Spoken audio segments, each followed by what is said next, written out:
The first survivor of the Armenian genocide arrived in Minnesota in 1919. Just over 100 years ago, our state and country were engaged in the First World War.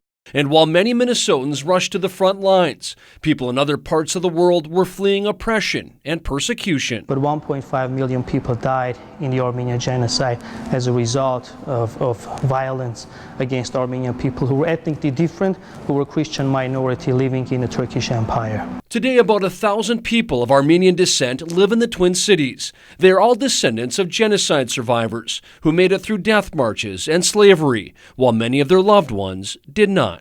The wounds are so deep that even 100 years later, they have not nearly enough healed.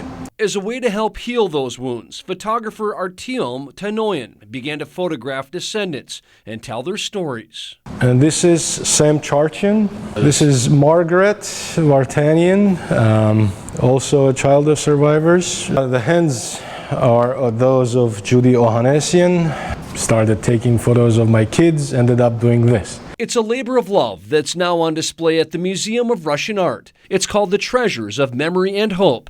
Artyom teaches a class about the genocide at the U of M. His grandmother and grandfather were the only survivors from their respective families, and they met in the Armenian city of Gyumri as kids. The city was known as the City of Orphans. At one point, that orphanage housed 40,000 orphans, and my grandparents were two of those. One of the people featured in the exhibit is Caroline Yulatello. My grandmother was actually enslaved until my grandfather bought her from her owner for 2 gold coins. She came to the U.S. with just a scissors and a comb. She used to refer to them as, "This is all I have left from my old life." Today, Caroline keeps those family treasures close, a reminder of the sacrifices her grandmother made so she could have a better life in Minnesota.